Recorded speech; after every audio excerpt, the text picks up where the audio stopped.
Kailangan nilang hanapin na makaiwas itong si Oheb sa mga early skirmishes. Kasi malamang sa malamang, ito yung tinitingnan ngayon ng mga bees. Ito na. Aasahan na ba natin ang maagang pagsasama-sama at papaano nila sasagutin ang threat ng Fanny na dala-dala ngayon ng AP Bren? Yeah. This is game number 2 between AP Bren and Blacklist International. Super opposite ang ating nakikita kapag kuha mo na ng buff ng ating parehong jungler. Very ano naman to, very classic na may mga nag-orange short talaga basically kapag may tendency kang ma-invade and alam mo naman kapag Fanny usually pupunta talaga ng opposite orange side yan. So nag-start ng Sensui sa orange para ma-make sure nila wala masyadong manggugulo distribution ng buff. With Wanderer. Oy, Magic Tom. Okay, nakuha ng Tama. Okay, Bren pa rin ang makakasecure nun. And dito natin makikita na nasa playoffs na eh. Dito Wanderer, binag-aagawa ng 3-4 na members pero doon yung Earth Shatter and First Blood para mapupunta para sa Hive. Mabilisang gulat and flicker mula kay Ogwen to ensure that they will get the first blood. At si Yue pa yun na kanina nakita rin natin, medyo pinahirapan siya during the early stages sa gaming. And maiintindihan mo rin ba't hindi na nag-commit ng flicker si Yue kasi nonsense. Dahil Fanny nga naman talagang kalaban mo. Again, wala kasing catch. Wala naman dito yung Brody para ma-stun yung Fanny. And nakita natin yung emblem kanina, thrift din talaga yung hawak ni Super Marco on the Beatrix. Para kahit paano kaya niya makipagsabayan dito kay Brody. And super interesting na hindi siya nag-leg plates. Bumili siya ng Fury Hammer din, tapos ng sniper. So talagang range ko yung gusto niya makuha dito. I mean, kapag lumapit si Oheb, tatamaan talaga siya nung sniper. And of course, yung damage output niya ay mataas din kasi nga hindi siya naka-leg plate. Yeah, and makikita mo rin, pinrelease na yung lane niya dun sa may bandang itaas kasi ayaw din naman niya na tumawid against Brody dahil nga may kalamangan pagdating sa normalan itong hero to. Ngayon, first turtle natin game ay available na. Si Ogwen ay sisilip din. Umaamba siya para doon sa kanyang mga stuns. Pero ngayon, nagamit na rin yung penalty zone. Knock up, Magic Top. Nagamit na kagad yung Nether Realm. Buhay pa rin yung turtle dito habang si Kagisi papasok na. Pero si Ogwen, makakuha ng unang pag-goal ng ating game. Habang nandito na si Kyle with those cables. At makakakuha siya ng kill.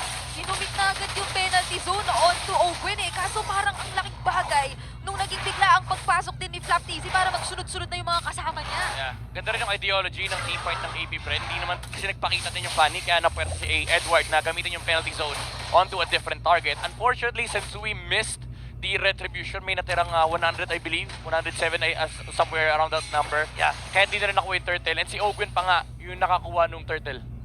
And may pang reset din kasi nakita natin parehas gumamit ng Nether Realm. Pero si Yue makakahampas si Nether. Alalayo na muna siya with a sliver of HP. Tumama isang cable. Hindi lang tumaba yung isang cable, papalik sana pero hindi inabutan. But then again, nakita na natin, early game damage ng isang Fanny talaga ay sobrang taas. Napigilan ka nga dun Maging ikaw napigilan. Ang daming gustong pigilan ngayon ni Kyle TZ dito sa ating laban.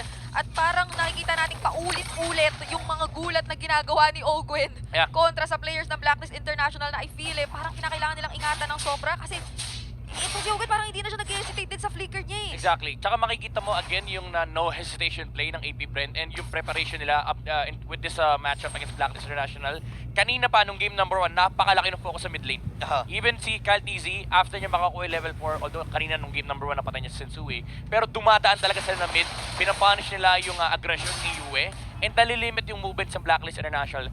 Historically, this is how you beat Blacklist. Kapag napahina mo yung mid lane, yung side lanes nagpi-free up. Inabutan doon ng Earth Shatter, hindi lang tumama ng gusto yung mga Jabomits. Pero si Ogwen muli ang makakakuha ng kill habang si Black TJ malapit pa. Nag-attempt pa siya doon na kumuha ng kill. Pero kung papansinin natin, ang ganda na nagiging laro dito sa early stage, AP Bren. Again, this is how you start beating Blacklist International. Yung sobrang laking focus sa mid lane. Kapag recovery mode na yung mid laner nila, kahit sino mid laner yan, si Yue, now that he feels the pressure, hindi makagawa ng play yung Blacklist International. And it's crucial kasi yung mid lane, yung access mo towards these turtles. And yung naging maganda rin yung rotation ng AP Bren kanina towards the top lane kasi paspon yung turtle doon sa site na yun. And again, without your mid laner, nahirapan din si Edward kasi kailangan niya i-give up yung part ng mapa na yun. May kumambyo pa balik muna dito si Rene J sa attempt niya na kanyang Circum Eagle. Pero ngayon, may may isang level lang naman na gap si Sensui against Kyle TZ. Pero malaking importansya yun, lalo na sa early stage. Ngayon, mapapa-flicker na kagad si Edward. Maraming mga skills na nagamit doon. Pero sulit kasi unang Torres sa itaas at si Marco pang makakakuha doon. Ang taas ng pressure na binibigay ni Ogwen kontra sa Blacklist International ngayon. So far, hindi pa talaga natin nakikita kung paano nila effectively na pull off yung sagot o recovery nga kontra dito sa pressure na nilalagay ng AP Bren. Hindi pa nakakakuha ulit ng trade ang Blacklist tulad ng game number 1. Buo na yung Blade of Despair ni Oh, Super no. Marco. 5 minutes in, ito na yung timing ng AP Bren. They can actually group up now with Ogwen. Napakataas ang kanilang burst damage. In comparison with Blacklist, may damage naman sila. Pero ito yung mga type ng skirmishes na gusto mo sana terms mo for Blacklist International. AP Bren naman, ang strength ng lineup nila ngayon is may follow-up yung Edith. Grabe. And again, walang huli kay Kyle TZ. Oops, andun yung stun. Hindi magagamit yung torn apart memory Layo. kasi masyadong malayo si Kyle. Si Renegade at hindi sila susuko. Oy! Hindi ginamit na yung torn apart memory para mapatay si Kyle TZ at transition gagad sa pagbasag ng Torre doon sa may bandang itaas. Mukhang tinapangan na nila Rene J. At ito ang kanilang unti-unting pagsisimula sa gusto nilang gawing bawi. Very good treat din, coming out from Blacklist International. Alam nila na yung ibang heroes ng AP Bren nasa may bottom side. Aha. And nag-overstep din si Kyle TZ. Medyo nag-greedy siya sa pag-farm nung yung wave na yon. Kasi minsan tinatawiran niya lang yun ng mga cables na parang dadaanan niya lang para maklear even though hindi niya makiklear ng full wave basta mag-slow push. So napakaganda ng punish mula sa Blacklist International. Pero still, yung control ay hindi pa rin nila makukuha dahil nga doon sa presence ni Ogwen pa rin na rin ni Super Marco. It's not just the Fanny, Aha. but also the Eden and the Beatrix. Yeah, isinuko nila yon and magandang decision para sa kubunan ng Blacklist International. Hindi nila maatim na may makuha pa na isa dito habang yung ultimate mula kay Flap. Penalty zone na magagamit na para pantakas sa kubunan ng AP Bren dahil sa kanilang pagsugod.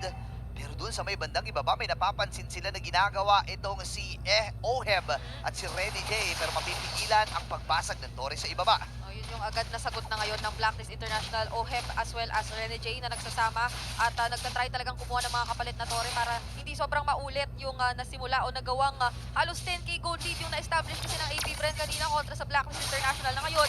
Nakikita natin, napapaliit naman Yeah. at nasa 2k lang. Hindi pa naman sobrang nalilimit yung farm ng Blacklist International, especially with the kill na nakuha ni Oheb kanina. Grabe, Nabawasan din yung momentum. Pero again, ito yung timing kasi ng AP Bren. Dito sila malakas. Hindi pa natin nakikita na totally ma-abuse yung Eden tsaka Beatrix. So Blacklist International, you're still quite okay with what's happening right now. Pero grabe si Kyle. Ibang klase. Napapa-penalty zone pa si Edward para lang makatakas doon sa ginagawang panggugulo ni Kyle TZ. Kasi hindi mo pwedeng tayuan lang yun dahil may damage Pero second Eagle, Renny J. Oh, Iiska mo pa siya, lalayo. Kita nila si Oheb. Ibit ata ng mga Jabombins habang flicker na gamit na. May paghatid with the Gunning Gwen ngayon. Re-engage para sa Blacklist International. Tatama din. At dito na si Kyle TZ. Yung kanyang hot road. Inabutan si Flap. Unang babagsak para sa Bees. Doon sa naging skirmish. At tumatagundong ang EDM. Nararamdaman ko at yung pagkakakilala natin sa Blacklist, basta't magsama-sama, ito na kaya yun! Ube. Wow.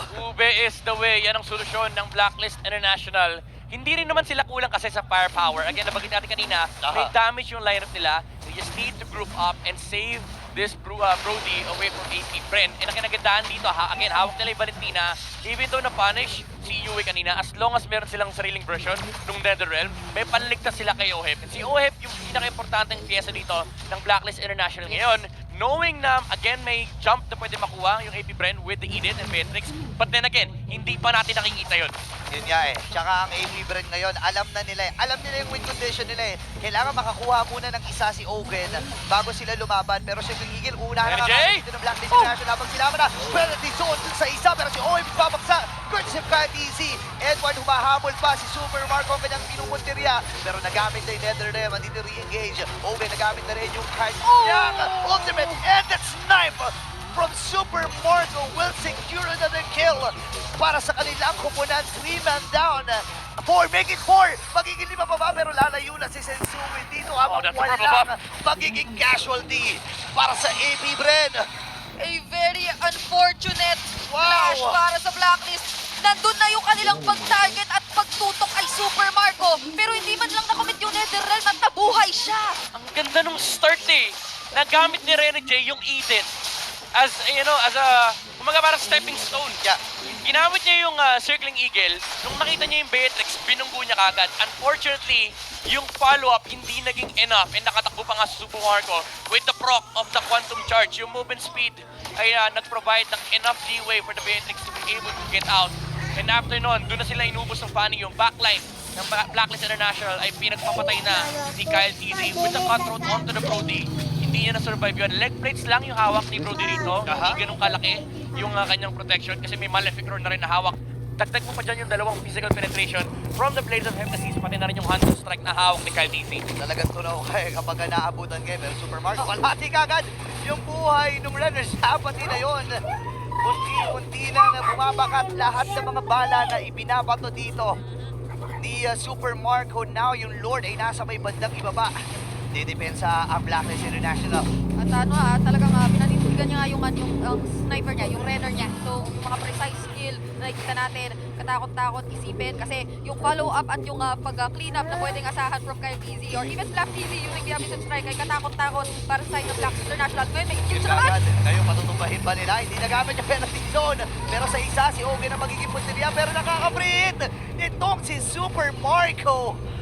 Buhay pa ang AB Bren, 5 members para sa kanilang kupunan at agaw muli ng resources sa kagubatan ng Blacklist. 8K only for AP Bren and Blacklist International. Ito yung medyo sad part sa lineup nila. Kailangan talaga nilang mag-turtle lead sa kanilang base dahil yung catch ng AP Bren and yung kanilang range, hindi ito yung type ng yung parang range lang ni Parsa.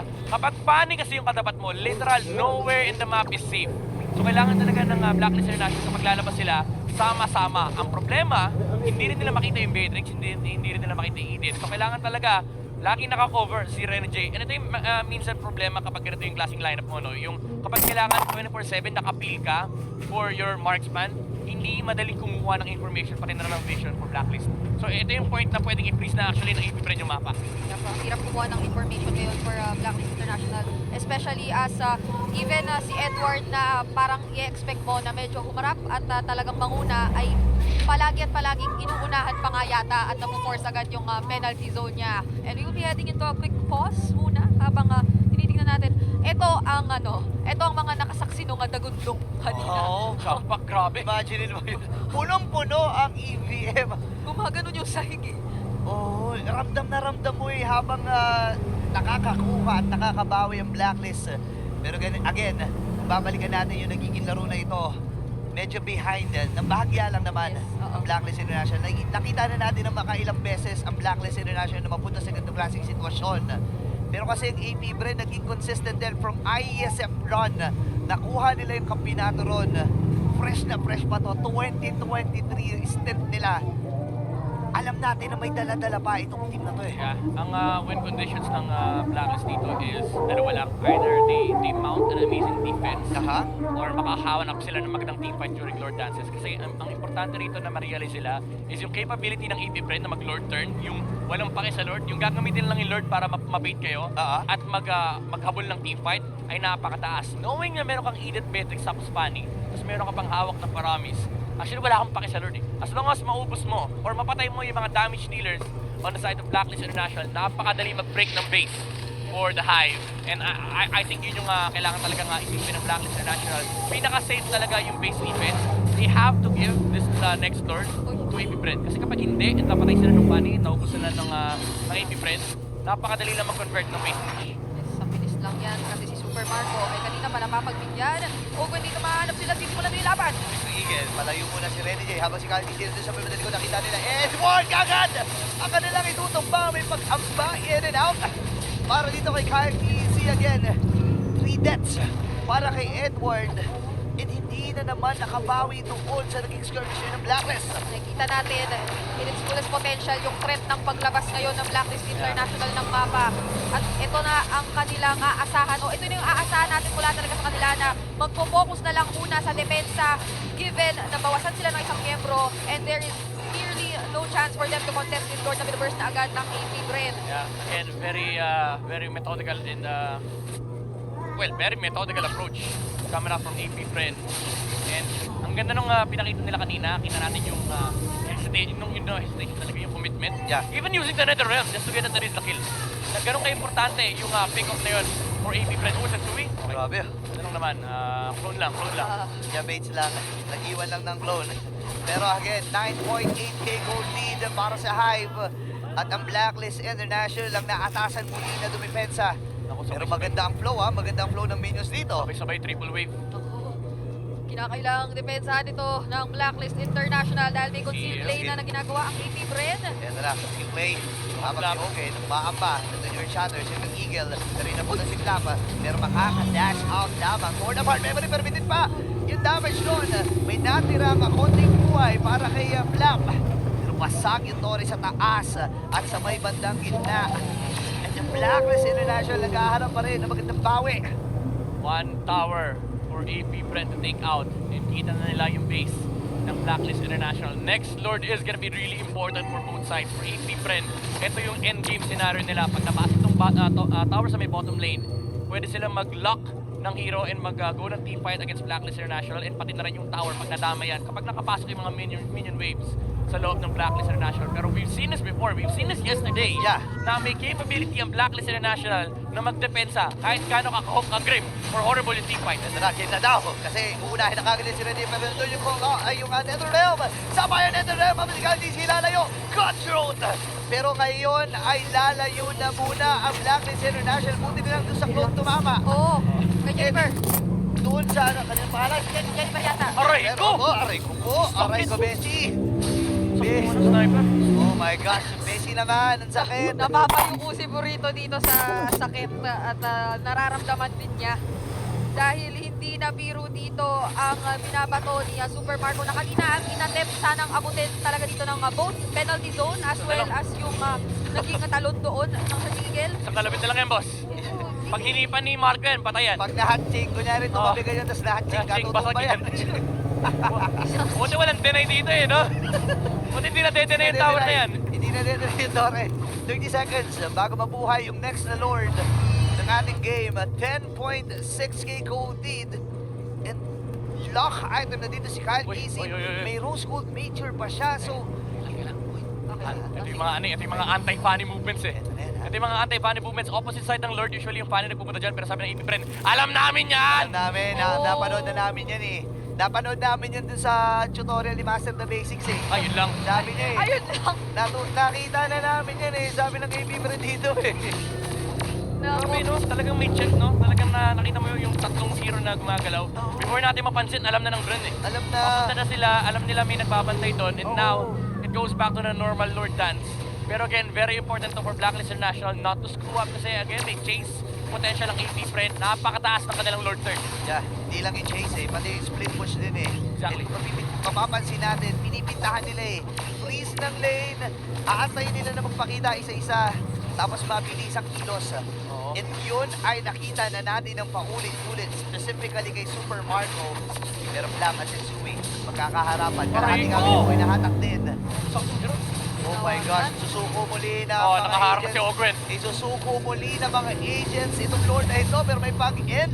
Pero out muli si Kyle Tizzy at try muna sa Lord, sabi dito ng Hive. Ang laking problema talaga ng halos wala kang impormasyon kung nasaan ang mga players ng AP Friend at limitado yung options ng Blacklist International para kumuha ng mga impormasyon na yun dahil lagi at lagi talagang nauunahan ng AP Friend dito. Even yung pokes kaninang tinatry naman hawakan ni Sensui yung Lord. Aha. Nung kukunin na, sabi ng AP Friend, dito sila na kukunin nila to. Yeah. Ginaw na agad talaga dito eh, Yeah. Black TC. And nung nag-back off si Sensui, nakita natin yung coverage ni Ogwen. Ganun kataas yung threat nung presence ni Iris pati na rin ni Beatrix. Mind you, hindi nga nila kita yung Beatrix. Oo. Nung time na yun, respeto lang kasi pag may nahuli talaga, alam mo yung kasunod eh, may sniper